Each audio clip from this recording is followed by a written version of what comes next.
మనం ఒక్కోసారి మన చుట్టూ ఉన్నవాటిని గమనించినప్పుడు కాలం ఎంత వేగంగా గడిచిపోతుందో అర్థమవుతుంది.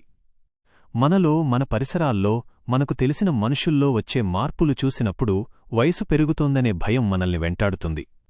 మన జీవితంలో అత్యుత్తమమైన రోజులు అయిపోయాయేమో అని ఒక రకమైన దిగులు మొదలవుతుంది. సరిగ్గా ఇలాంటి పరిస్థితినే ఎదుర్కొన్న సెనెకా అనే ఒక గొప్ప తత్వవేత్త ఏం చెప్పాడంటే, వయసు పైబడటమనేది భయపడాల్సిన విషయం కాదు, ఆనందించాల్సిన విషయం. ఆయన ఒకసారి తన పాత ఇంటికి వెళ్ళినప్పుడు తను స్వయంగా కట్టిన ఇల్లు పాడైపోవడం, తను నాటిన చెట్లు ముసలివే అయిపోవడం చూశాడు. అక్కడే ఉన్న తన పాత సేవకుడి వయసు పైబడి పళ్ళు ఊడిపోవడం గమనించాడు. ఇదంతా చూసిన ఆయనకి తన వయసు కూడా అయిపోతోంది కదా అని స్పష్టంగా అర్థమైంది. కాని ఆయన దాని గురించి బాధపడలేదు.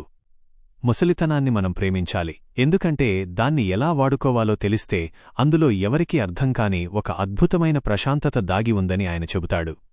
ఒక పండు పూర్తిగా మాగిపోయి రాలిపోయే దశలోనే అత్యంత మధురంగా ఉంటుంది. ఒక పానీయం తాగే వ్యక్తికి ఆఖరి చుక్కలోనే అసలైన ఆనందం దొరుకుతుంది. అలాగే జీవితం కూడా ఒక పరిపక్వతకు వచ్చినప్పుడే దాని అసలైన మాధుర్యం తెలుస్తుంది. యవ్వనంలో ఉండే కోరికలు, ఆరాటం, ఉరుకులు, పరుగులు అన్నీ సద్దుమణిగిపోయిన తర్వాత వచ్చే ఆ నిశ్శబ్దంలోనే నిజమైన విశ్రాంతి దొరుకుతుందని సెనెకా వివరిస్తాడు. కోరికలు తీర్చుకోవడంలో ఉన్న ఆనందం కంటే ఇక నాకు ఏ కోరికా లేదు అన్న స్థితికి చేరుకోవడంలోనే గొప్ప తృప్తి ఉంటుంది. మరణం గురించి ఆలోచించి భయపడటం వృధా అని. ఎందుకంటే ఆ మరణమనేది వయసుతో సంబంధం లేకుండా పడుచువారికైనా ముసలివారికైనా ఎప్పుడైనా ఎదురుకావచ్చని ఆయన అంటాడు. అందుకే మన జీవితాన్ని సంవత్సరాలుగా కాకుండా కేవలం రోజులుగా మాత్రమే చూడాలి. మన జీవితమనే పెద్ద వృత్తంలో ఈ రోజనేది ఒక చిన్న వృత్తం.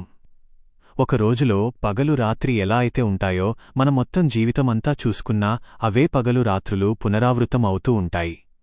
కాబట్టి భవిష్యత్తు గురించి ఆందోళన చెందకుండా ఈరోజు ఉదయం నిద్రలేచింది మొదలు రాత్రి పడుకునే వరకు ఈ ఒక్కరోజే నా మొత్తం జీవితం అనుకుని జీవించడం మనం అలవాటు చేసుకోవాలి.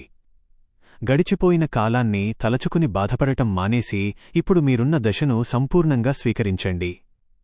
ప్రతి వయసుకూ ఒక అందం ఉంటుంది. దాన్ని ఆస్వాదించడం నేర్చుకుంటే జీవితంలో ఎప్పుడూ వెలితి అనిపించదు. అందుకే ఈరోజు రాత్రి మీరు నిద్రపోయే సమయానికి ఇదే నా జీవితానికి ఆఖరి రోజు అయితే నేను ఎలా జీవించి ఉండాలో అలా పరిపూర్ణంగా ఈ రోజును ముగించాను అనే ఒక ప్రశాంతమైన భావనతో మీ కళ్ళుమూతలు పడాలి.